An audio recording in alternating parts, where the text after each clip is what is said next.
In the wake of a shattered marriage, a man finds solace in the arms of a firefighter only to face a fiery trial that tests their bond. What secrets will the flames reveal? After a long day at work, I go into our home and see my wife's car in the driveway. An odd sight. As a successful attorney, she frequently gets home later.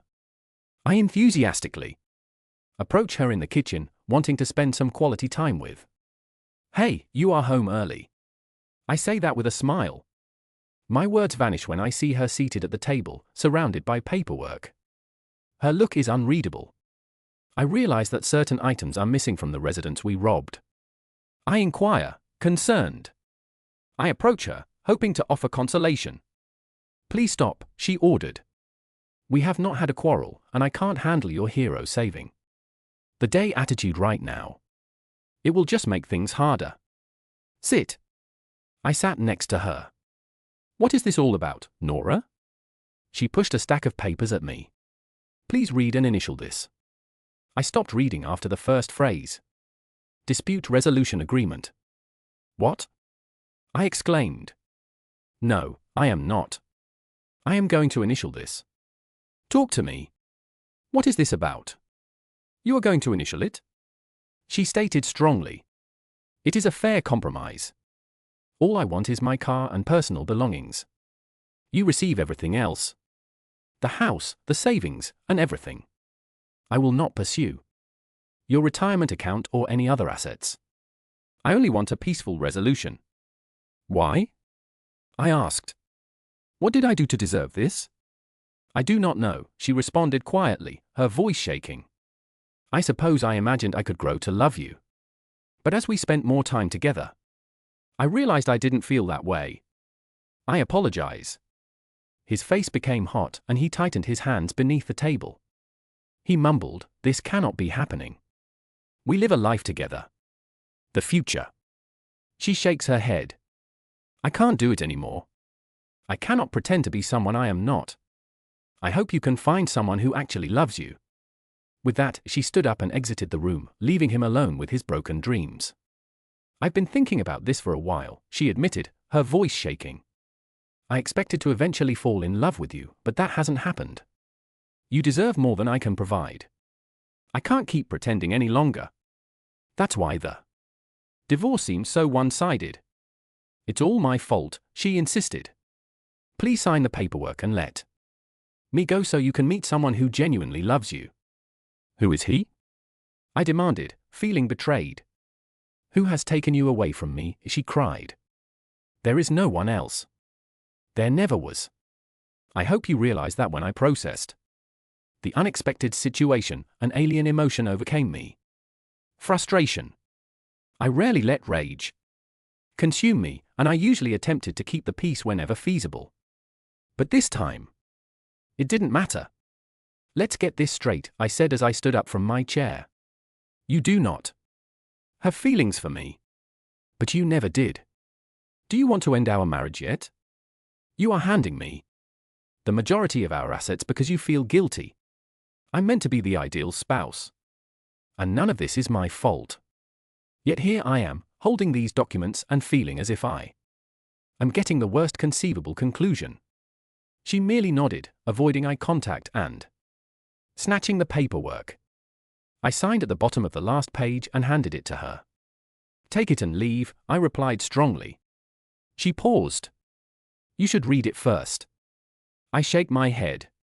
"Why does this matter? It's either what you stated, or you're going to ruin my reputation as a decent lawyer. I couldn't fight it even if I tried." She had a bitter lip. "I understand, but it is important." I took a deep breath. "Please, just go. I do not want any trouble. I have never been a violent person. However, if you say anything else to me, I will not accept responsibility for my conduct." She immediately gathered the papers into her briefcase and exited the room. As the door closed behind her, I leaned against the wall, angry and sad. Life was difficult for the next few weeks. After calling into work and taking a family medical leave, I spent a week drinking excessively. One day, I awoke in a pool of puke and knew I couldn't keep going like this. Determined to better my mental health and happiness, I made the decision to make a Positive life change. I spent a few hours gathering her stuff and items associated with her, resulting in a big pile in my driveway. I added a harmless accelerant and ignited it, nearly setting the home on fire. This was the more appropriate decision. The fireball radiated such bright light that it may have been seen from a faraway satellite. Eventually, the police and fire crews arrived. Sitting in my driveway, tears fell down my cheeks. The fire commander told me that the fire did not represent an imminent threat to my home or surrounding structures. They intend to monitor the situation and respond if necessary. The senior officer, unsure how to approach me, asked for a crisis counselor, but none were available at the time. A female firefighter offered to assist, thinking I might simply need a sympathetic ear. The cops agreed, warning her to be cautious in case I become violent. She grinned, certain that I was not a threat. I saw her approaching towards me. She was pretty. Tall, taller than my 5 feet 8 inches. She flashed me a kind smile, attempting to appear innocuous. She sat a few feet away on the concrete. "Nice fire," she commented. Her eyes expressed concern. "I'm Evelyn," I responded. "Lucas, do you want to talk about it?" she asked. I shook my head, no. But gradually, I told her the entire sad story. She listened calmly while I let go of my emotions, emptying the hate and pain from my system. I felt lighter, free of Nora's influence on me. Suddenly, Evelyn stretched out and patted my knee. "I'll be right back," she murmured, before disappearing for a moment. She contacted the captain and officers, and after a brief discussion, they all agreed. She walked back, sitting a little closer this time. Given the circumstances, it would be unfortunate to destroy such a meaningful remark, simply because it violates some local regulations. She grinned. "We'll enable you to finish. Notify us when you're done, and then extinguish everything and go." The officers even agreed to let you off with a warning. "Thank you," I stammered. I hadn't considered that it could endanger others.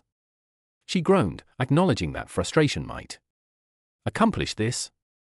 "Remember that you choose a durable, non-flammable surface away from your home, and it is not windy today, so it all worked out in the end."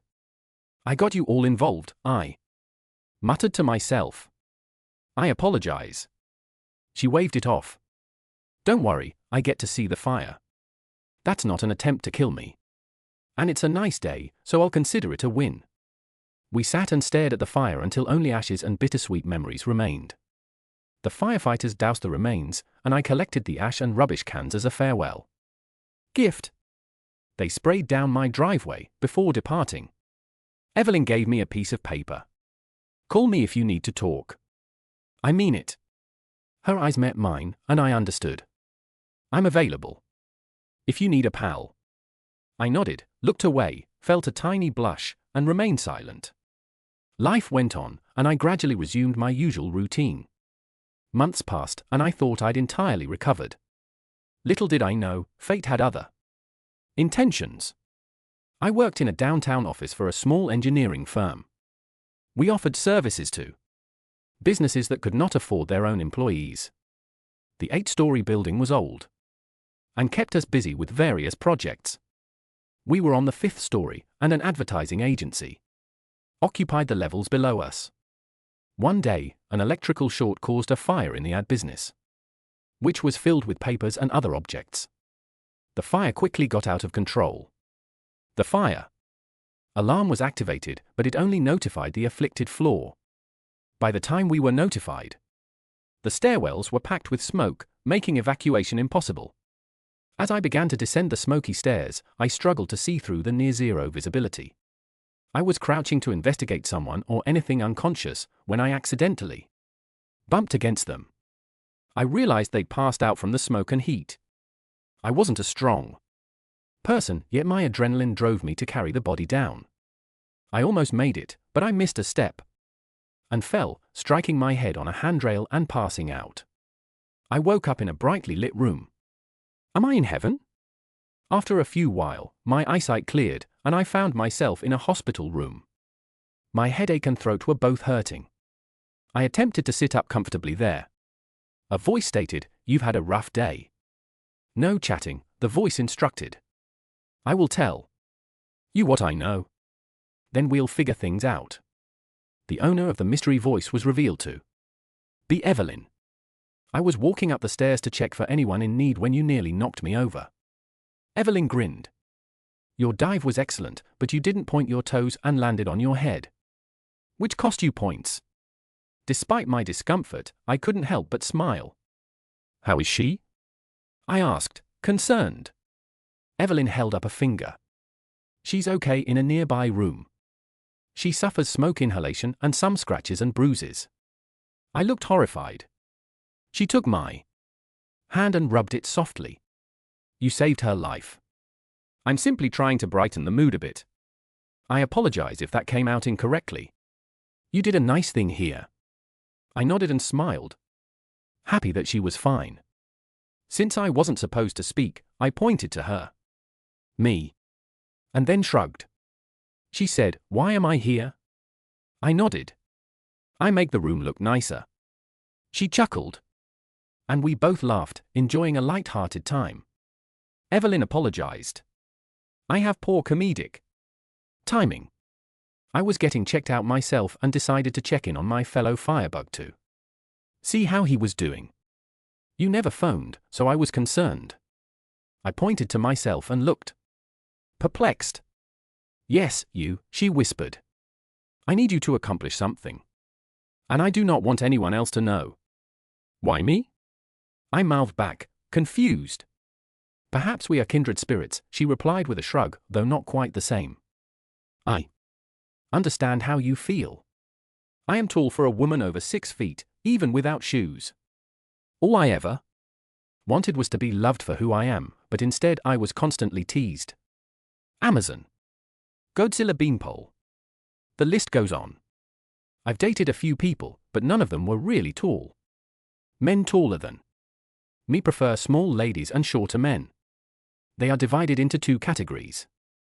Insecure men who cannot handle a taller spouse and tall fetish males who only notice height. A tall woman felt like a trophy to her partner, who didn't genuinely care for her. She thought she had discovered the perfect man, but fortunately she did not marry him. He accepted her perilous job but encouraged her to leave after a close call. Frustrated, he departed without confronting her. She approached the bonfire, her eyes reflecting the flames. It works like a small wildfire, clearing away all of your wrath, shame, and humiliation. After we met, I had my own moment of relief. It was quite satisfying. Thank you for that. She grinned and lowered her head. I'm glad to have been of some comfort to her. I am checking the clock. She stood up. Got to hurry. Back to the station. Can I stop by later? The other person gave a nod and smile. Later. She then called out as she exited the room. It turned out to be the following day, around the time of discharge. The door opened, revealing a stranger, dressed in street clothes. Can I help you? She inquired, astonished. She burst into tears. Thank you. I am so glad it was her. The mystery figure on the stairwell. I had no doubt that she was not a little woman. But I was able to carry her somehow. Adrenaline, perhaps. I'm Michelle, she explained, attempting to regain her composure. Thank you for saving me. I tried to lighten the mood by adding that we were both headed in the same way and that it would be a shame to pass up the opportunity. Michelle insisted. No, seriously. If you hadn't assisted, I would have been in big trouble. I cannot thank you enough, I modestly responded. I am no hero. I did exactly what anyone else would have. But I appreciate your gratitude. I'm just pleased you're okay. Then, almost spontaneously, Michelle kissed my cheek before Evelyn entered. Michelle blushed scarlet red and dashed out of the room. Hello, Corey. I see you've met your biggest admirer, Evelyn said joyfully as she entered. I heard you're getting kicked out for grabbing a nurse. He was quite hot, I muttered, my voice still scratchy from talking to Michelle. Evelyn's face lightened up. Finally, someone understands my sense of humor. Do you need a ride home while I'm here? Actually, could you stop by my workplace so I can collect my car? I asked. Not an issue? She grinned as we approached my so-called building. I understood it was more like a shell. Evelyn said that the sprinkler system is now down for maintenance. We still don't know why the alarms didn't go off across the building. It's a miracle. Everyone got out alive. We did all we could. What left was beyond repair. Even if it could be remedied, I had an uncertain job status. Fortunately, everyone escaped with only a handful needing medical attention. I guess I will have some spare time now, I commented.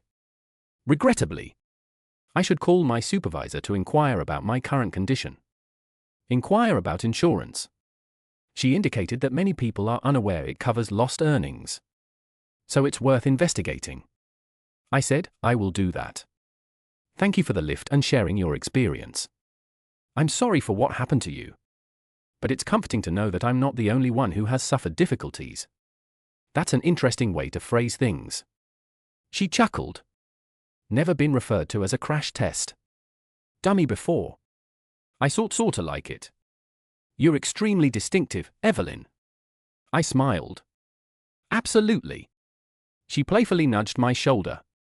Remember that? Okay, also call me in a few days. When things have calmed down. I want to be there for you if you encounter any issues. You know. Sleeplessness, anxiety, or low mood. I'd like to assist you if necessary. I conveyed my gratitude and returned home. At first, I felt her farewell note was a little dramatic. Unfortunately, I was mistaken. I slept great the first 2 nights, too exhausted to dream, to beat up, or to care. On the 3rd night, however, I experienced a vivid dream. I found myself in a building full with smoke and fire. People were crying for aid, but I couldn't find them or an exit. The heat and choking vapors were tremendous. I witnessed burnt carcasses with empty eye sockets staring into space. The dream ended with me waking up sweaty and holding my blankets. I exhaled. I struggled to restore my composure as my breathing and pulse rate soared. I reached out to my nightstand, clutching my phone with shaky hands and nearly dropping it. I turned it on and checked the time. 2:48 a.m. Too nervous to get back asleep. I found myself seated at the kitchen table, lost in meditation. Evelyn had been correct. I remembered what she'd said and hoped I could hear her soothing voice. But it was almost 3 a.m. So I opted to text her instead of calling and perhaps disturbing her up. She might need a pep talk right now. Call me when you wake up. As soon as I put down the phone, it began ringing, surprising me. I immediately recognized the number. It wasn't like I got many calls at this hour. So who else might it be? Evelyn, I whispered. My voice is still recuperating from the horror. Nightmare? Evelyn inquired gently. Yeah. Is it really a horrible one? I responded. Tell me, she urged. I narrated the dream from beginning to conclusion, feeling glad to have shared it. Evelyn admitted. It's similar to the one I had after being caught in that fire a few years ago. They referred me to a counselor for a period until I could deal with it. I considered her suggestion. I will think about it, I said, not wanting to appear weak or needy. I will not press you on this. Evelyn reassured me. You get to decide. Will you be okay tonight? Do you need me to come over? I do not want to be a hassle, I replied. Afraid to accept help. I'll be off for the next 2 days. She added that she wanted to make the plot more interesting by making it realistic and emotionally intense. Don't try to be tough when you need someone to talk to. I'm here. I have been in your shoes before, she continued, attempting to calm him. He paused, battling with his feelings. Please provide me your address. I will come over as soon as possible. Okay, she insisted. To her astonishment, he consented, and she arrived at his house within half an hour. Her appearance was casual and slightly untidy. She was a soothing presence. For him. As they entered his home, she stood 8 inches higher than him. "Can I get you something?" he inquired, hoping to be helpful. "2 items," she responded. A pillow with a blanket. "Trust me." "Okay," I agreed and collected the items she had specified. She sat on the couch, directing.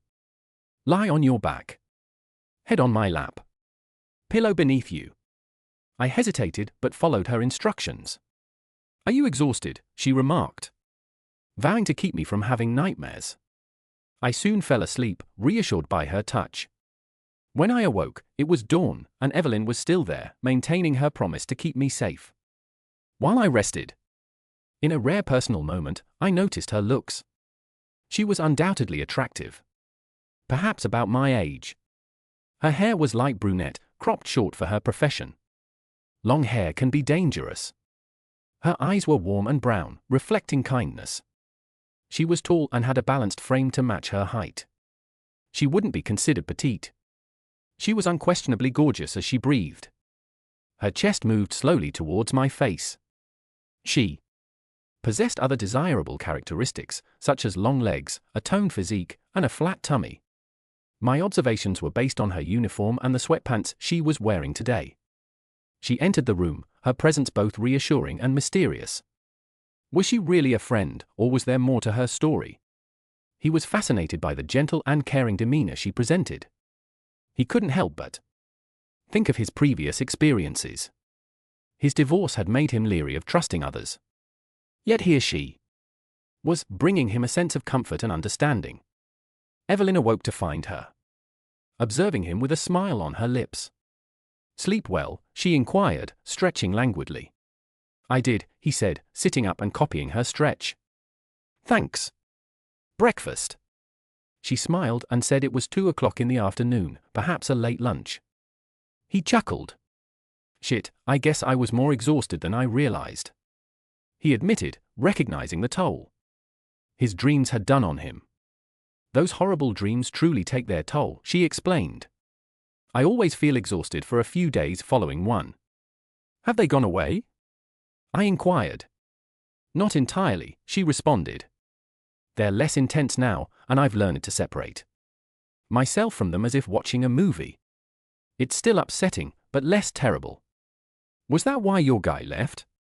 I asked. "Yes," she confirmed, her voice quivering. "Going through all of it. Then he ghosted me." Evelyn could not hold back her sobs. I gave her a consoling hug, even though it felt odd. Instead of burying her head behind my chin, she wrapped her arms around me. After a time, she recovered her composure and muttered, "Thanks." I asked, "Have you ever grieved?"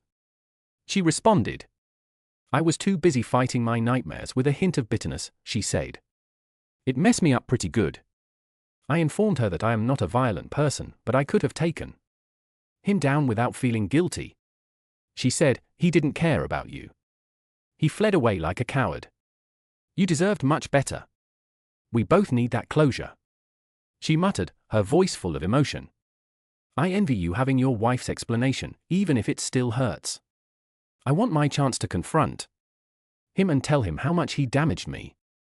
It felt so good to stand there clutching each other, as if we were supposed to be there for each other. Our embrace was soothing, a common comprehension of one another's anguish. When I gazed into her eyes, they appeared to exude a newfound light, as if a tremendous burden had been lifted from her heart. We had helped each other face our demons, and as a result, we had grown stronger together than we could have been individually. Evelyn leaned in and gently kissed me before I could finish thinking about it. It began softly and hesitantly, but quickly developed into something much more intimate. We drew apart after a few minutes, both breathing deeply and flushed. "Wow, that just happened," I said. "Wow, indeed." Evelyn grinned. "We have not even had our first date yet." "What will our families think?" I noticed her eyes glitter, knowing she enjoyed my sense of humor, which reflected hers. "Actually, this is our 3rd date," she added coyly. "How do you calculate that?" I questioned and confused. Date number 1? The bonfire. I learned a lot about you in a short period of time. More than most folks do on multiple dates. She explained. Okay, I conceded. I will give you that one. The next stop is the hospital. She held up 2 fingers. You learned all of my filthy little secrets. This was a terrible date. Despite the pleasant company, I grumbled. A caged audience. She giggled at this unusual treat. Third, I pressed last night. Today. She smiled. It's my turn to dump even more baggage. You not only stayed for the encore, but you also helped me overcome some of my deepest grief. Thank you again. Well, we were a tag team. Demon Slayer, so I appreciate you too, I chuckled. I'm getting up on my toes to bestow another soft kiss on those delighted lips. If you have anything in the fridge, I'll prepare us some lunch, Evelyn offered. I'm hungry and I think we should discuss about what just transpired. Girl, you have insulted me. I'm Ethan Huff. I'll let you know that I'm an amazing cook. Evelyn chuckled. I apologize, esteemed chef. I would be grateful for any dish you provide for this unworthy man. Have a seat. I gestured to the chair nearest the kitchen. I'll cook and we'll converse. Understood. She nodded. I started stirring the soup. Why did you choose me? Why not you? She countered. This conversation will last forever. With responses like those. I teased. We both respect honesty, so let us be honest. You are correct, she conceded. I am just afraid right now. Join the group. I sympathized. During the fire. I heard your voice but saw myself. She expressed the same grief, betrayal, hopes, wishes, desires, and ambitions. That is why I gave you my number. I do not do this for every fire call we respond to. I sincerely hope not. I feigned shock. I don't enjoy competition. Evelyn spluttered briefly and turned a little red. They're not exactly waiting for a chance. Is it their loss? I declared boldly. Given my recent divorce, I couldn't pinpoint the source of my newfound courage. I should have been afraid to start a new relationship, but instead I became utterly charmed with this beautiful, resilient woman. What are your thoughts? She inquired. Anxious for my ideas. I understand. I responded. I'm nervous too, but I'm giving it a shot. Your job is perilous, which I understand is a source of anxiety for me, but I'm willing to face the issue together. I refuse to let the past keep us back, and I will be open with you about my emotions. I may worry about you every day, but it will not deter me from trying to make this work. Evelyn sighed heavily. Wow, that was intense. I'm impressed by your candor, but it's also a little unsettling. You truly laid everything out there. I cannot deny my affections for you. We are here entirely because of me. It is just, if necessary, we can proceed slowly. I comforted her. I'm enjoying our talk and am not in a rush to draw any conclusions because I've been cooking throughout. I served Evelyn a plate of veal piccata, a tiny salad, and some crusty garlic bread. Our conversation was briefly interrupted as our tummies demanded our attention. My goodness, this is delicious, Evelyn remarked. Do you always cook this way? Only for myself, I responded, but when I have company I like to brag a little. Evelyn, a dedicated firefighter, was not concerned about her dietary habits. I eat like a steam shovel, she explained. We have to grab food whenever we can. Most of our meals are cold and consumed hours later when the alarm goes off. We need to act quickly. I smiled with amusement. It's good to see you. Enjoy your meal. After completing and washing up, we sat on the couch. We cuddled and continued our chat. As I mentioned, I began. I am not in a haste. How about some actual dates? Dinner and movies. No fires, hospitals, or late-night rescues. But I don't want to give up those lovely kisses. Evelyn slowly leaned forward and kissed me. I suppose we breached the third date guideline. But it was worth it. My moods were raised, despite my joking complaints. Evelyn offered me another more intense kiss, which helped me feel better about the situation. Later, we realized that Evelyn's suggestion to check into company insurance was correct. The coverage covered up to 6 months' salaries at 80%, assuring that we wouldn't go broke while looking for a new office.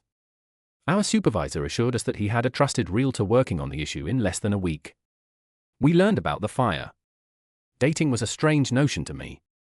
After only a few years of marriage, my husband and I had been exclusive for an additional year before we married.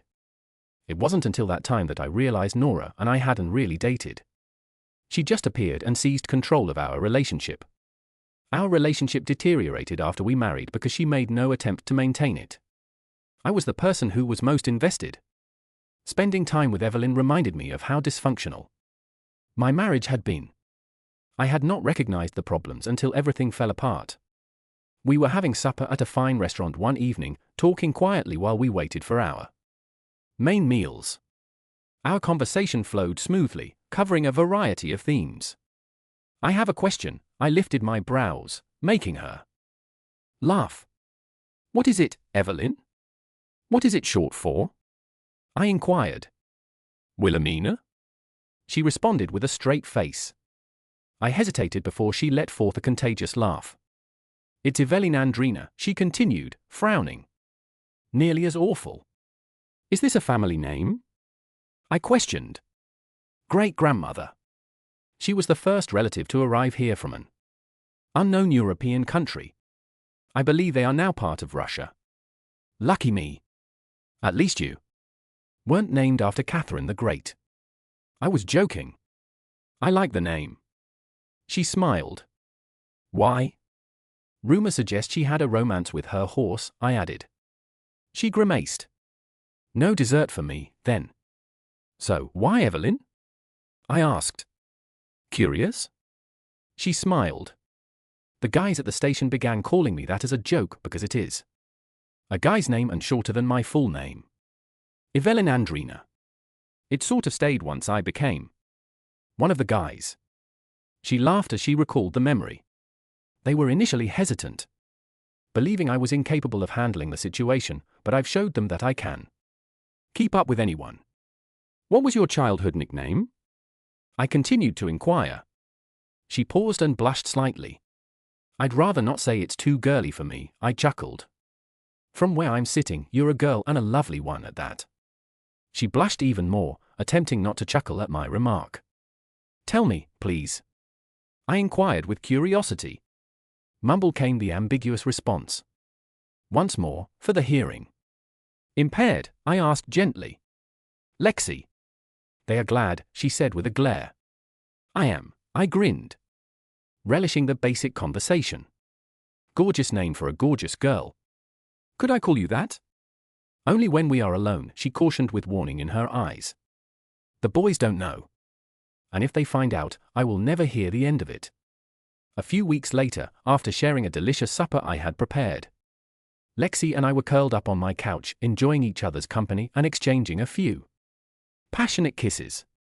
We'd both had a recent case with roaming hand syndrome, and it was evident that we were both enjoying the new discoveries our hands made. "Lucas, are you busy on Thursday?" Lexi inquired shyly. Her voice was quiet and tentative. I knew she had employment that day, so her query puzzled me. I replied that there was nothing on the schedule. "We'll be relocating into our new workplace in a week." "But why?" "I want you to meet my siblings." She paused. "Are you prepared for that?" "No," she frowned. "But they discovered I'm dating and want to meet you. They are quite protective.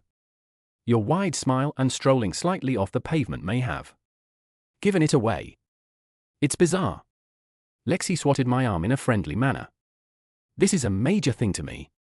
I'd be delighted to meet your brothers." I reassured her with a tender kiss. "One more thing. Could you assist me cook today?" "Define help." "I can cook tonight," she admitted nervously. "I know the guys don't enjoy my food, but I'll try." She scowled, attempting to convince herself. "You are so much better at it. The men will be pleased with full stomachs. Please help me. Sure. What is on the menu? I asked, intrigued. It is up to you, she shrugged. They aren't fussy. They will devour anything. But they are a tough mob. If they don't like it, we'll know about it. There is no pressure, I replied with a smile. I'm confident I can come up with something that everyone will love. She was beaming. Thank you, my idol. How will I ever repay you? I tried to conceal my thoughts, but my eyes gave them away. She smiled, a cheeky grin forming on her face. She stood, took my hand, and gently helped me to my feet. She walked me to my bedroom and gently urged me to rest down on the bed. We spent the next several minutes sharing a passionate kiss. Both of us are eager to explore each other's emotions. As our agitation rose, we carefully took off our garments, revealing the beauty underneath. Lexi teased, take your time. But don't make me wait too long. I hurriedly got out of bed, removing my clothes before my spouse could. Her bra proved to be a little impediment, slowing her down significantly. We both collapsed on the bed, meat in the middle. I wanted to appreciate every moment, exploring all the sensual locations that Lexi enjoyed, but she insisted on taking control. She forced me onto my back. Her eyes were filled with resolve and a growl. She straddled me and quickly engaged us, pulling me into her scorching embrace in a couple of seconds. Wow! That feels incredible, she remarked. I was still processing her abrupt choice to take me somewhere when I spotted the gorgeous vista above me. Lexi's movements increased in intensity as she became more involved in our action. Her protestations of pleasure were evident, and as she proceeded, her breathing became more laborious. Her head swayed from side to side in reaction to her intense feelings. I reached up and softly touched her, evoking a gentle, satisfied response from her. Nice, she muttered. Her attention was totally focused on the present moment. Lexi leaned back and engaged in a fun activity with me. Her eyes widened with wonder as our bond got deeper. She grew more vocal, expressing her feelings as we both reached a point of completeness. With soft hands I supported her, and our bond grew stronger. Lexi's eyes locked with mine, full with affection as she reached her peak. The moment passed, and we found comfort in one another's arms. He tenderly stroked her hair while their bodies remained entangled as they gathered their breath. She raised her head gently, kissed him softly, and apologized.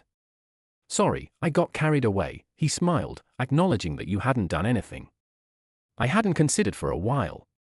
He recommended she roll over, and she complied by wrapping her arms around him. They remained connected even as their situations changed. She encouraged him by asking, show me. He kissed her passionately, and they made love for about 20 minutes. He kept her on the verge of ecstasy, extending the moment before taking her over the brink. They shared a moment of bliss. I awakened with my head nestled between her breathtaking peaks, her prominent bumps tantalizingly out of reach. I couldn't help but smile as my eyes met Lexi's, who had a dazzling smile and a slight sheen of sweat on her cheeks. I gently kissed her bumps before sitting up and bringing her closer for a loving embrace. When I drew away, she let out a tiny complaint before settling into my arms. Her sigh of delight filled the air. I guess I prefer your style over mine. She laughed, her voice somewhat breathless. I don't know if I can stand up right now. That was without a doubt the best experience I've ever had. I was inspired. I mentioned that I'd want to tour the grounds more if possible. I'm intrigued by what I've seen thus far. She chuckled. I'd like to get to know you better, too. We decided to go for a walk about the area, enjoying the scenery and each other's company. As we explored, we learned new things about the place and each other. It was a satisfying experience for both of us. I opened my eyes. The last thing I recalled was falling asleep while cuddling with Lexi. I was the small spoon, and her warm body rested against mine as we prepared for the day. Lexi appeared to be distracted. Are you okay? I inquired, offering her a warm hug. You appear a little weird today. Is everything okay? Lexi hesitated before responding. I clasped her hands and met her gaze. Please tell me. Are you comfortable with me being taller than you? She asked quietly, avoiding eye contact. Not even a tiny amount, I responded. I honestly don't notice it. You are just Lexi. My partner, my amazing companion. Lexi flushed. I was concerned you'd think I was intimidated or inadequate. I am not. I comforted her. You are by far the best thing that has happened to me. I've seen how others look at us. I do not care. That is their problem. I'm exactly where I want to be. I hope you're as well. Lexi turned and hugged me tightly before sighing. I am, too. I'm just worried. One day I'll wake up to find you gone. I am not him, Lexi, I insisted, matching her sincere gaze. I'm not going to hurt you like that. She nodded, sniffed briefly, and attempted a tiny smile. I suppose I'm just insecure. Are you not? I countered gently. You were injured by someone who did not care. It's natural to feel this way. Following that, the morning meal grew more pleasant. I had chosen an ideal dish for the station's Thursday supper. My grandmother's popular meat stew. It was stuffed with juicy beef and a variety of veggies, giving it a very enjoyable way to finish the dinner. I intended to serve it with fresh yeast rolls, filling the air with the lovely aroma of freshly cooked bread. Although I couldn't prepare everything at the station, I'd make it ahead of time and reheat it when I got there. The only issue was to keep the rolls from making everyone slobber excessively. Lexi was excited not only about the meal but also about presenting me to her co-workers who meant a lot to her.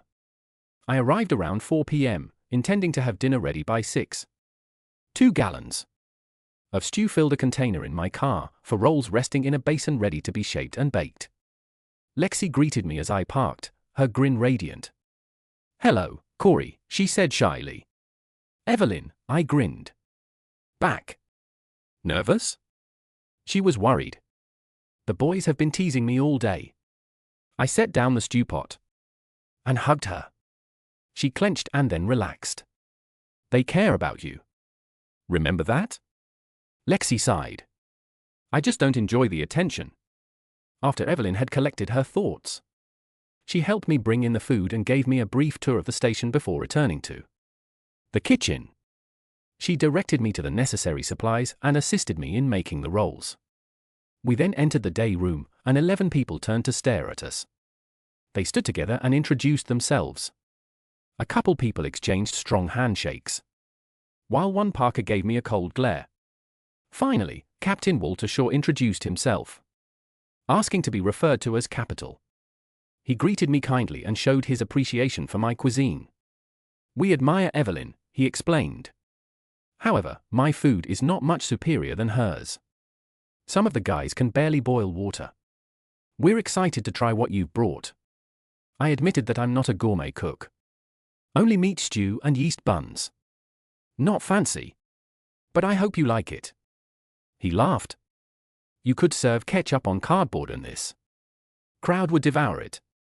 No offense to your abilities, but the standard is low. We waited for the rolls to finish. I answered inquiries. It resembled a modern-day Spanish Inquisition. Evelyn had told me that her co-workers praised them all except Julian. He's asked me out countless times, she explained. I've made it obvious that I don't date co-workers. And I won't. He seems to dismiss my response.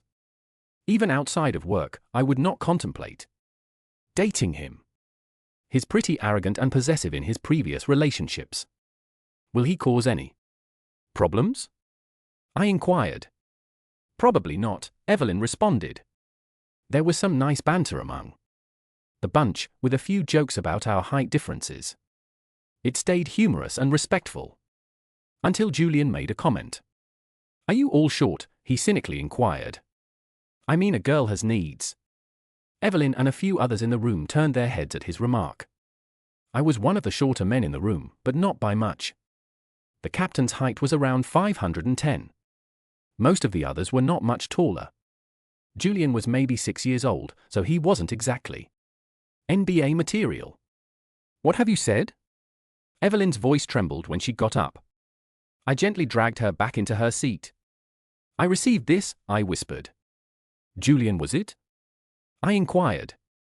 It appears your mother did not teach you any etiquette. How proud would she be to witness her son insulting another person in the subject matter? Well, I imagine she'd be astonished. What? He exclaimed. What does this have to do with my mom? There appears to be nothing. I shrugged. You clearly did not listen to anything. She attempted to teach you. What? He yelled and jumped out of his chair. You're such a jerk. Evelyn's pals rose up, and one of them, Vincent, a tall, well-built black man, walked in front of Julian. Sit down, Julian, he commanded sharply. You should be careful with your words. Please do not disrespect Evelyn or anybody else here. You started it, so deal with it. Sit down now. Julian paused, his face pallid, then nodded and sat back down. Vincent continued. I apologize for him. He's an excellent firefighter and I trust him with my life. But he can get in. However, this happens on occasion.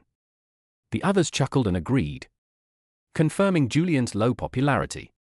I took a step back to check on the rolls, and they were ready to bake with the stew. Simmer slowly on the burner to achieve the ideal temperature. I yelled out to the others. Dinner will be ready in around 20 minutes. The group expressed general agreement. Evelyn approached me in the kitchen, visibly anxious. I am sad about Julian. I didn't expect him to act like that. He normally speaks a lot.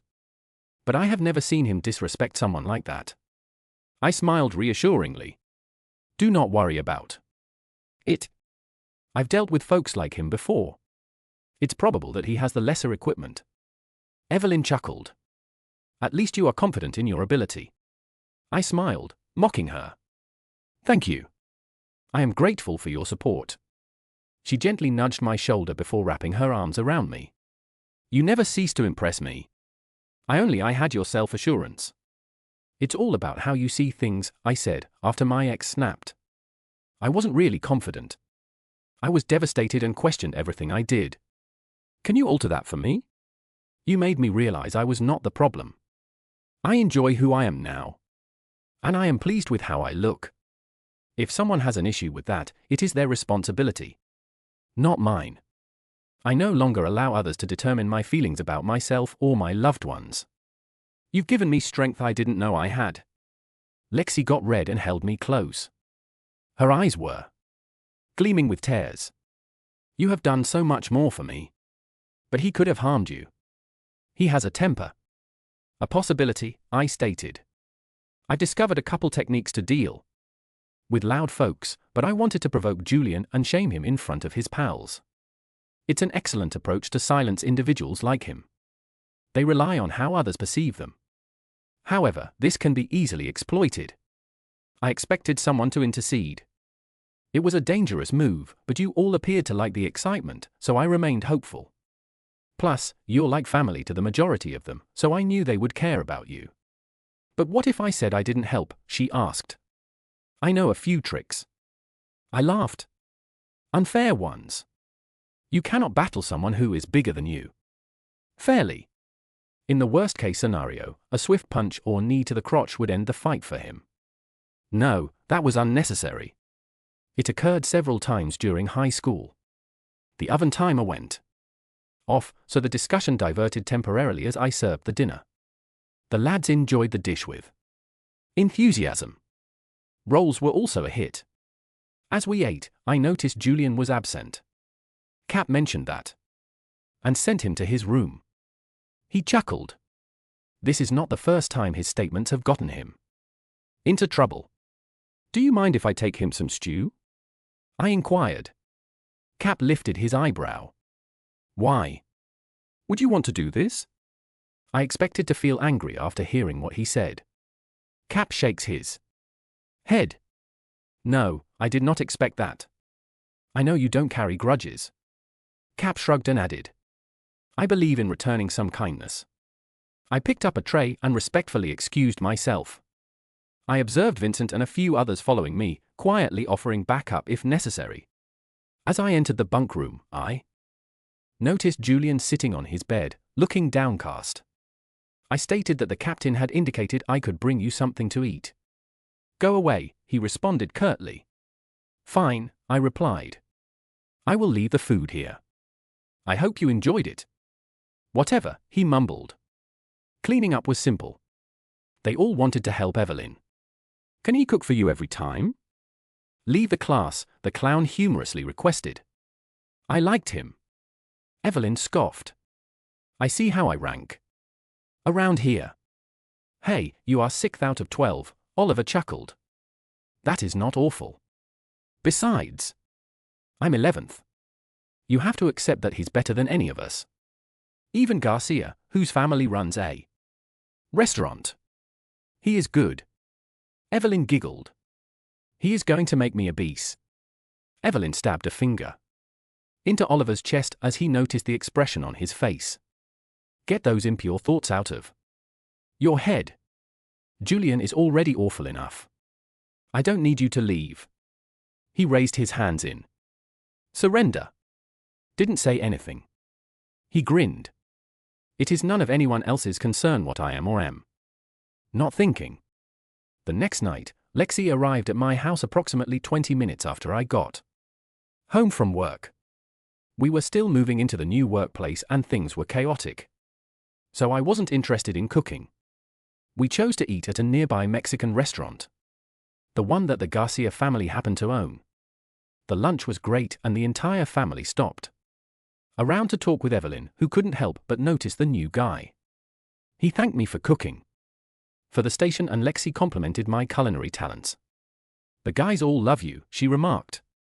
Even Julian confessed that the stew was fantastic. Lexi said, I was glad to hear that. You have the largest heart of anyone I've ever known. I replied with a joke, love your adversary? It really screws with them.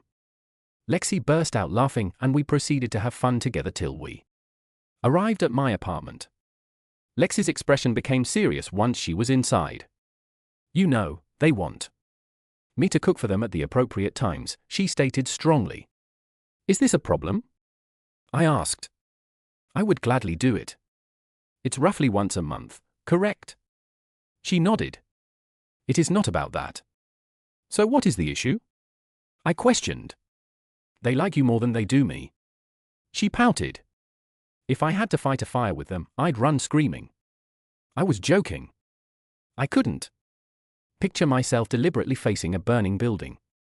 Your boldness in your career astounds me. Do not undervalue yourself. Few people can accomplish what you do, and even fewer do it well. According to your co-workers. She smiled. They are an excellent set of folks, I teased. Your appearance is significantly superior than mine. Not according to Oliver, she countered. He's gay. And he promised to take you off my hands if I got bored of you. I considered that his hose might be larger than mine. Lexi hurried to the restroom, just avoiding an accident. On her return, I lighted the gas fireplace and served us some wine. We sat there, watching the flames dance, and continued to learn about one another. Our chats ranged from family to school to former relationships. Are you going to move up the command chain? I inquired. I'm not sure, Lexi admitted nervously. I've never encountered a situation like this before. It's all so new and overwhelming. I understand, I answered. Every circumstance is different. We do our best to prepare and train for anything that may come our way. What is the most tough aspect of your job? Lexi asked. Curious. For me, it's the unpredictability, I said. You never know what you're going to see when you arrive at a scene. There is always a balance between making rapid decisions and taking the time to properly examine the situation. That seems stressful, Lexi said. It could be, I admitted. However, firemen have a strong sense of brotherhood and collaboration. That makes it all worthwhile. We rely on one another and are always there to help one another. Lexi nodded, as if she understood the bonds that exist among firemen. I can see how that would help. As we continued to talk, it became evident that each of us found comfort in discussing our experiences and viewpoints. It was a talk that would stick with us long after the fire was out and the smoke had settled. I responded, no. In terms of data, we performed nightly backups to a secure remote server. We lost several technical drawings and prototypes, but these were soon replaced. She said, that's impressive. Cautious, because some of our work was proprietary, we took the proper safeguards. I explained. Asterisk, asterisk, asterisk, asterisk, asterisk. As we continued dating, our connection became more comfortable. We had chats, got to know each other better, and finally I assumed Lexi's seat in the culinary cycle. Her cooking skills quickly improved and our efforts became a collaborative endeavor. Even several of the boys joined us, observing and learning useful ideas and methods to apply later. Months later, we finished a meal that we had prepared together. The alarm abruptly rang. Station 17, Structure Fire 27739, Industrial Park Drive, Potential Trap Personnel Timeout 1844. Everyone hurried for their gear and Evelyn swiftly hugged me and smiled, we've got to go. Sorry, I'll clean up and go when I'm done. Be cautious, I cautioned. She always answered as I cleaned up. I could hear a radio in the background. The tone of the voices, rather than the words themselves, indicated that things were not going well. The only voice I recognized was Cap's, which sounded agitated and nervous. Someone get the news crew back behind the fence. One voice kept barking. Another responded, what about a news crew? Perhaps the fire was on TV. I discreetly entered the common area and turned on the enormous TV screen on the wall. The whole town was fixated on the same scene. A major fire overtook a large building downtown. It was a warehouse or industrial structure that spanned half a block and stood at least 3 to 4 stories tall. One end was ablaze with flames reaching for the sky, while the other appeared normal, with the exception of smoke rising from a few windows. The captain's voice resonated across the air. Search crews are instructed to stand down. We're losing control over the building. Dispatch, we need at least one more station, if feasible. The dispatch has been received. The radio crackled, and I heard the signal for 2 more stations being deployed. Following a brief delay, Team 1 reports in. Team 1, clear. The team will copy. Team 2. Please respond, Cap insisted. Worry was creeping into her voice. The static made communication difficult, but she could still make out the stairs. Almost done. The line became silent and Capt couldn't help but worry about Evelyn and Julian. Suddenly, a tremendous explosion shook the area and the TV feed went out. The explosion set off a chain reaction, causing the rest of the building to collapse. Evelyn and Julian were trapped inside, and they were in great danger. During the radio pandemonium, I heard snatches of information regarding a search for Evelyn and Julian. The remaining personnel were caring to the injured, and thankfully, no serious injuries were recorded. I arrived at the location around 20 minutes later and couldn't recall how I got there. I was determined to find Lexi, even if it meant confronting danger.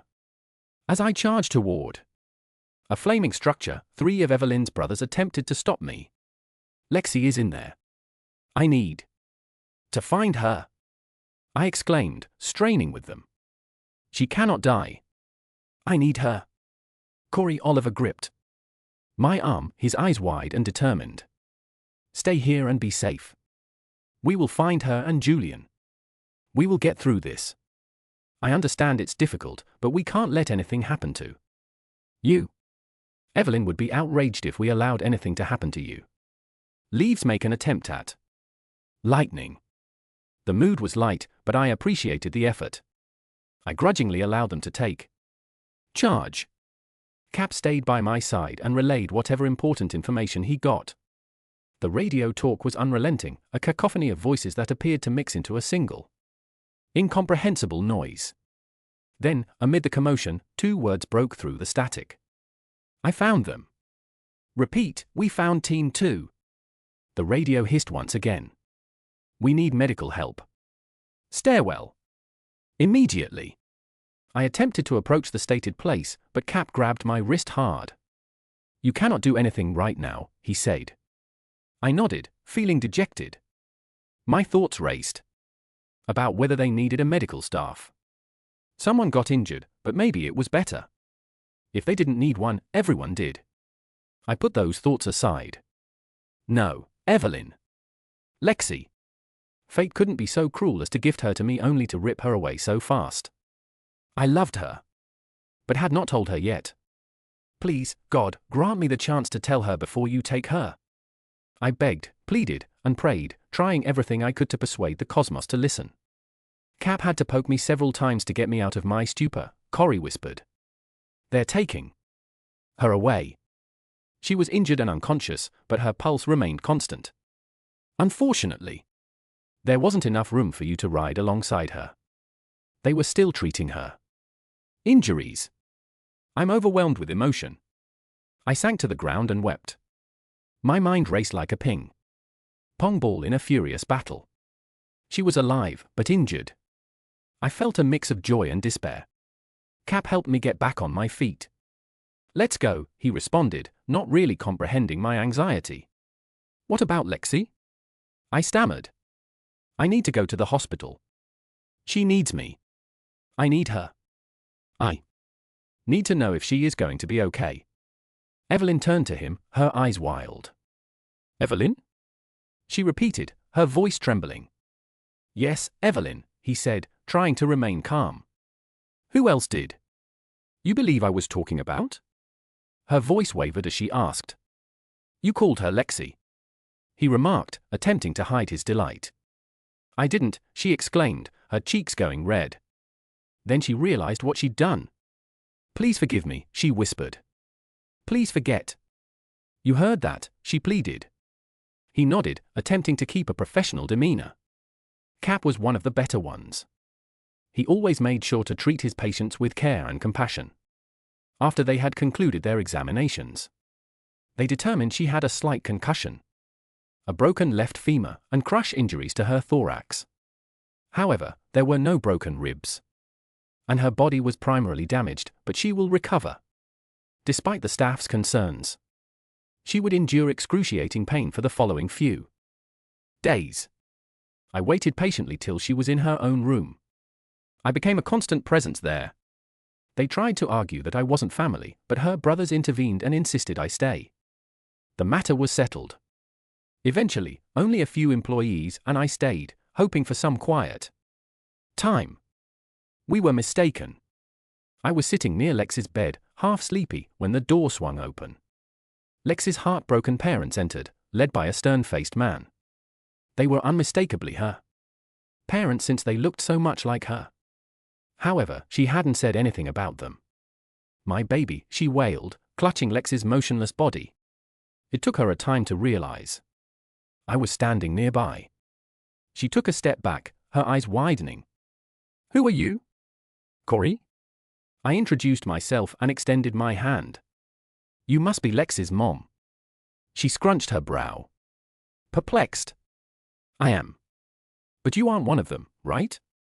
She shook her head, attempting to make sense of the circumstances. If you know that name, you can't be a firefighter, right? No, I am not. I smiled gently and her eyes became confused. Outside the family, no one knows that name.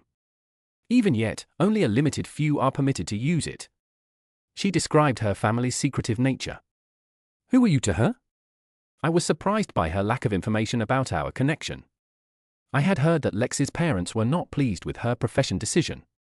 But it seems that the situation was far more complicated than I had anticipated. Before I answer, I asked, when was the last time you spoke with her?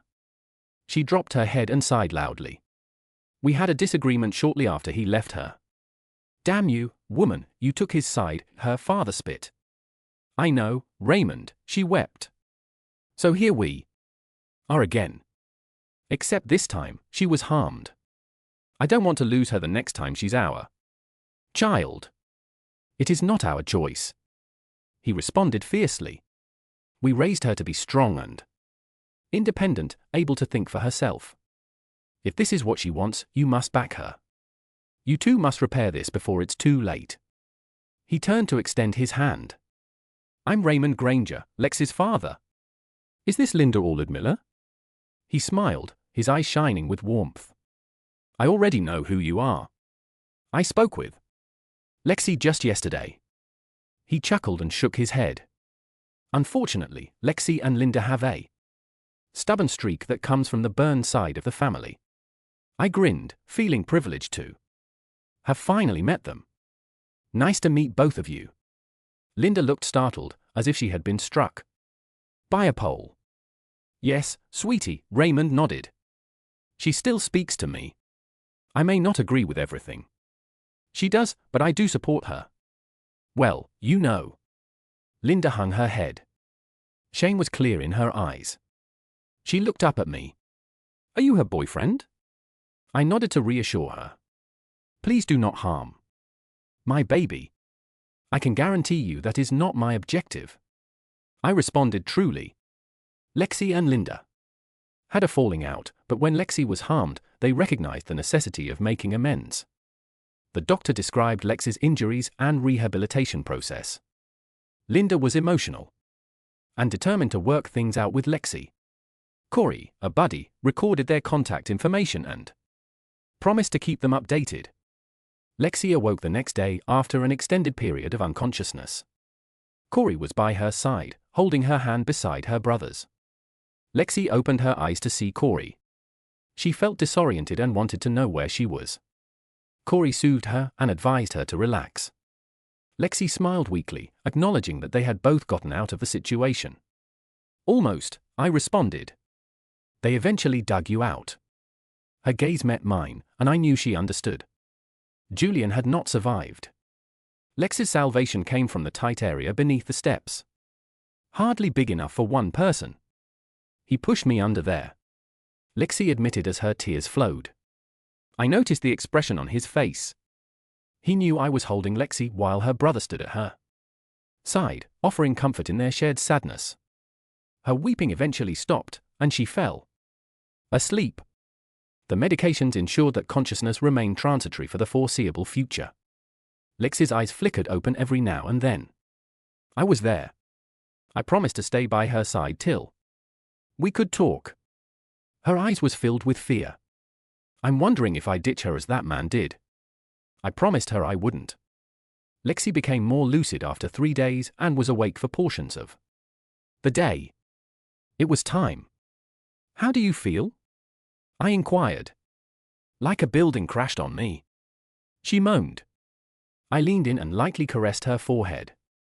Your description is correct. But I meant more about your mental condition. Lexi sighed. I'm trying not to feel guilty. If our roles were reversed, I would have done the same thing Julian did. However, I can't help but feel awful about being here, and he is not. I nodded softly and squeezed her hand. Probably should solve that worry before it becomes a larger problem. I will, she reassured. It certainly helped the last time. Are you concerned about us? I probed, afraid I would depart. Honestly, yes, she replied, avoiding eye contact. Do you know it took 3 guys to stop me from running into that building? I admitted. Why? She frowned. You promised me you'd run screaming if anyone ever asked. Under normal conditions I would, I clarified. When someone I cared about was in danger. It's a very different situation. Lexi's mouth moved, but no sound emerged. Her eyes grew large and she burst into tears. I hugged her as tightly as I could, hoping to console her. Do you adore me? She stuttered. I need to be careful, I said. It could jeopardize my safety. I grinned. Or at least I will try. She stared at me, her eyes gleaming as a little smile spread across her face. You are rather strange, you know. I shrugged. Love makes me act recklessly. Well, I suppose I'm foolish, Lexi laughed. Because I love you as well. I held her harder this time, my eyes filled with emotion. It's nice that we've cleaned things up, I teased. Now, get healthy so we can go home and spend quality time together. I am really looking forward to that. She was beaming. Lexi exclaimed, I just met your folks as I walked into the room. I raced to the bathroom and changed clothes, knowing what conversation awaited me. It was an intriguing discussion, to say the least. Remember, owning a pet tiger can be entertaining, so don't be afraid to poke it with a stick on sometimes. Julian's passing had a profound impact on both the station and the community. Hundreds of people attended his funeral, including local and national first responders. This was the brotherhood, and they respected their own. Although Lexi was unable to attend, she taped a eulogy, which was played near the end of the ceremony. Today seems a little sad, doesn't it? She began. We're here to celebrate Julian. But I can't stop feeling nervous. This position, this responsibility, is not without its obstacles. We are all aware of the risks involved. Julian realized that, like the rest of us in uniform, today, he or she would be faced with a difficult decision one day. But let us not forget Julian. He died as a hero. He saved my life by pushing me under the steps, even though the outcome was uncertain. I will always be grateful. Those who die in uniform are considered heroes. Some even saved 1 or 2 lives in the process. Julian was one of those special people. Though he is no longer with us, his memory and example will continue to inspire future warriors. There wasn't a dry eye in the house as the television went blank. Wow! Benjamin muttered, wiping away tears. She will nominate him for sainthood next. Do people ever surprise you? I left a remark. He did leave, as planned, during the mournful graveside ceremony. It seems that every firefighter, police officer, and EMT within driving distance had come to pay their respects.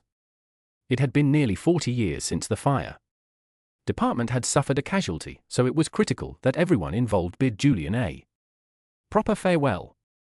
The priest ended the service. Julian's casket was carefully lowered into the grave, flanked by his fellow officers in uniform. Their heads bowed. Cap tapped the microphone twice. Every radio in the vicinity broadcast the following message. In an emergency, call Fire Station 17. Officer 4178, final dispatch. Farewell, Julian Hamilton. Your obligation is now our responsibility. Lexi was excited to leave the hospital, but I felt she was not prepared. She wanted to get away. But her strength and mobility were still returning. She cautiously moved from her bed to the bathroom. She would then travel to a short-term rehab center to regain strength before having her cast removed. Lexi's alternatives were restricted, but she was resolute and refused to give up. I owe it to Julian, she explained after a strenuous workout. If I don't get back to the station, he died for nothing. That's not quite correct, I said with a grin. I'm just glad you are still alive. I've become very fond of you, you know. She grinned and kissed me. Same here.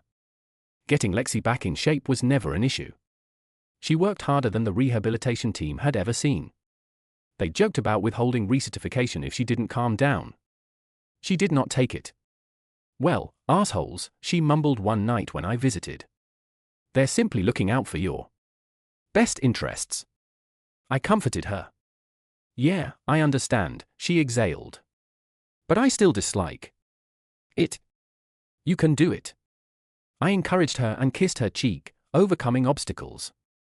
The crew worked together to make the procedure more enjoyable. Asterisk, asterisk, asterisk. Asterisk, asterisk. Russell passed quickly, and after countless difficulties, debates, and intense conversations with medical professionals, Lexi was cleared for duty.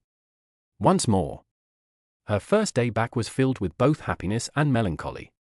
Her brothers welcomed her back with open arms, but it also triggered thoughts of their loss.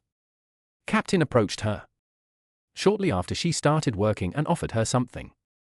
It was a little gold pin with the number 4178, Julian's badge number. She had not noticed, but everyone at the station, and ultimately the entire department, wore one over their left breast pocket, quivering hands, and tears flowing down her cheeks. She placed it in its proper position and hugged him. "Thank you, Cap," she whispered, her voice shaking. "Just glad there's only one pin." He smiled. His eyes conveyed emotion. "Welcome back." Later that week we cleaned up my apartment. After dinner. She'd been spending the most of her time there since leaving the hospital. After everything was cleaned and put away, Lexi took me to the couch, sat me down, and snuggled up to me. Her eyes twinkled as I stared into them. "Yes?" I inquired. "What is on your mind?" She smirked, flushing slightly and concealing her face against my chest. I joke that males can be clueless and believe they are always correct, but even a blind man could tell you we're up to something. "Come on, tell me." She paused. "So my lease is coming to an end soon?" "Yes," I replied, anticipating her remarks. "I should have brought it up earlier. I appreciate having you here and genuinely care about you. Please stay with me." She gasped and nearly embraced me fiercely, kissing my face. After a minute, her expression became serious. "One condition," she whispered gently, touching my chest. "I need to meet your family." I raised an eyebrow. "Are you certain about that?" She smiled. "I guess I'd like to meet the folks that helped shape you into the person you are." I paused. Simply be prepared. It could be a hard setting. My final family reunion. My mother threatened to cash in my sister's organ donation card. Things went downhill from there. Lexi giggled. "I like her already. I would like to do the same." The following Saturday, we were standing in my parents' driveway. "Are you sure about this?" I asked. "Yes," she grinned and punched my arm. "Just let them know. I'm coming, right?" She frowned. "You haven't told them?" I shake my head. I believed it was finest. Perhaps Mom will maintain an open mind. Lexi sighed. "While I agree, I wish you had informed me." I pressed the doorbell and heard the sound of running feet. The door burst wide and my two younger siblings greeted me with smiles. 10-year-old twins, a boy and a girl stood there. For a time, dumbfounded. My brother exclaimed, "Wow, you're tall." He hurriedly covered his mouth, blushing. My sister punched him lightly while scowling. "Be polite, James. She's incredibly attractive." Lexi and I shared a low smile as my siblings dragged us into the house, shouting, "Mom! Dad, Lucas is here." Our parents were astonished when we arrived. My father halted when he saw Lexi, then pushed forward, my mother banging into him and exclaiming, "Damn it, Russell, move your butt." Dad said something and moved back as Mom vanished around the corner. A few seconds later, she emerged and drew Dad back into the room. It was all really amusing. And Lexi grinned as we all struggled to understand the scenario: Mom, Dad, and gremlins. "This is Evelyn Granger." I introduced everyone. Emily hissed, "We are not gremlins." "Okay," I shrugged. "Gargoyles." Then I teased Mom. Emily stomped her foot. "Be polite." Lexi nudged me. "She's far too attractive to be a gargoyle, and so is the attractive guy over there." She pointed to my brother. "Fine," I pretended to frown.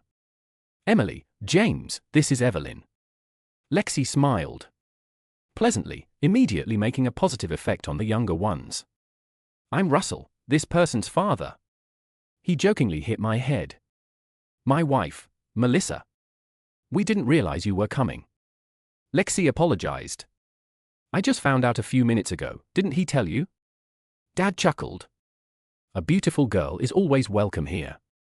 This earned him a playful elbow and a glare from Mom, but he did not appear to mind. Standing hand in hand, everyone, including my siblings, knew we were a couple after locating a place to sit. My mom couldn't help but fidget. It's crucial to understand that my height comes from somewhere. My father is about my height, but my mother can barely reach 5 feet with inch heels. That puts Lexi a foot and a half taller than her, anticipating her thoughts. I hoped her next comment would not be disrespectful. Unintentionally, she spoke out. "Our grandchildren will be fairly tall." I would have scolded her, but the terror in her eyes and The amazement in her words made us all laugh out loud. Following that, the visit proceeded smoothly. Mom appeared to enjoy Lexi and eventually pulled me away. "Good choice this time," she remarked. Quickly. "I can see she loves you. The bitch never looked at you that way. I wanted you to know I was." Smiling and hugging her. "I adore her too," I added, knowing she was already aware. Mom nodded. "I've seen her before, but I can't recall where." We entered the family room and sat down to talk and get to know each other. When Lexi revealed that she was a fireman, she instantly became James's new best friend and hero. However, Mom's reaction was particularly unforgettable. After a moment of thought, her brow furrowed and she gasped. "My God, you poor thing." She hugged Lexi firmly and cried, "What has happened to you, woman?" My father shook his head and frowned. "I believe Mom has figured out who Evelyn is," I explained while Mom and Lexi continued to whisper. Dad asked, waving his hand. "The warehouse fire. I mentioned this a few months ago." "No." Dad screamed. I hadn't realized it was so intense. "Are you all okay now?" He carefully moved Lexi away from their mother and gave her a consoling hug. "I'm okay now," Lexi said with a smile. "I got through it with Corey's aid. I'm back at work and everything is going nicely." Dad proudly exclaimed. "It need courage to do what you do. Thank you to all of the brave people who do it." Lexi experienced a range of feelings as she was unaccustomed to receiving such adulation from her family. She fought back tears as she and her father parted ways. "Don't be angry." Her father comforted her, brushing away her tears. "I did not aim to overwhelm you." Her family wasn't delighted with her professional choice. Her father provided some help, but her mother was another matter. "Perhaps I will just adopt you." Her mother smiled as she joked. Emily sighed in response. She had always desired a daughter. Routine soon resumed at the station and Evelyn returned to her customary duties. Everything was running nicely until it was her turn to cook. The boys tried to be polite, proposing that she avoid this task while she was still adjusting, even though she took it the wrong way. Later, Corey got a call from Oliver. "What up?" Corey asked. Worried. "Is Evelyn all right?" There was a tremendous disturbance in the background. Oliver sighed. "We did not intend to upset her." He filled me in on the scenario. I promised to help and went to the station. When I arrived, Lexi was pacing and plainly distressed. I tried to soothe her, telling her that everyone was merely concerned about her. Despite her initial hesitation, I was able to give her a soothing hug. "You are here because you need to be. People around you are worried for a variety of reasons." Oliver mentioned it, but only this. I gestured vaguely. "This is not anything they have seen before." It alarmed them. "They are not terrified of you. They are scared for you. Open up and tell me what's going on." Since my return, they have treated me as if I were delicate. "I feel like I might shatter if they touch me." She sobbed, her emotions overpowering her. "I am still the same person as before. Darn it. This wound still hurts." I admitted that everyone will need time to acclimate to the new normal. People can't help but feel Julian's absence and the close call we faced. I've been through something similar before, and I understand how difficult it is. It is not simple for them, either. The agony will lessen with time, but it will always be present. Just remember that it's acceptable to defend yourself if you believe they're over a boundary. When you talk about your ex, I notice a new level of rage in you. I softly nudged her away, looking into her eyes. "Are you really so angry?" Lexi's shoulders. And she hugged me closely? No, she paused to gather her thoughts before speaking. "I guess I should apologize," she said quietly. "Just be honest with them," I suggested. "Let them know how you feel, what you need," with a nod. She held my hand as we entered the day room. As we walked inside, everyone stood up and began apologizing. Evelyn lifted her hand. signaling them to sit. Everyone took their seats at once. I'm the one who should apologize, she said. I apologize. I overreacted. You guys are the best and I couldn't have asked for finer co-workers or friends. My nerves are still a little raw. Oliver moved in his seat, preparing to offer a nasty remark. But she proceeded before he could respond. Close your mouth, Oliver, Evelyn instructed quietly. I apologize for my past actions. Please you not treat me differently than before. All of this. If I make a mistake, please point it out. But don't baby me. I can handle it. Oliver smiled shyly. Thank you, guys, Evelyn exclaimed, thrilled. Lee's boiling on Tuesday? Why? His cooking isn't terrific, Vincent complained. Evelyn remarked, maybe you'll all think twice before trying it again. At that point, she returned. Everyone noticed her sparkling eyes and her mischievous smile. Communicated it more eloquently than any supernatural message. The room filled with joyful sounds as the gang reconnected. Evelyn felt like one of the boys again, and her happiness was obvious. She was precisely where she should be, surrounded by people who cared about her. When my life fell apart, she and I were there for each other. We don't know where our path will lead. One thing is certain. She holds a place in my heart. I hope the same holds true for her. She can't help but be concerned about the issues I confront, and I will admit that it worries me. However, anyone who is close to someone who works in a high-risk environment should be concerned. How could we not? But I can promise her one thing. I won't give up. The alarm rang, and they all hurried to get their equipment. She swiftly hugged and kissed me before they all departed. Be safe out there.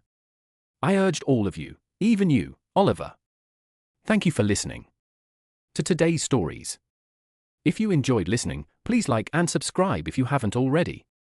Also, write a comment below with your thoughts on what transpired. Take care.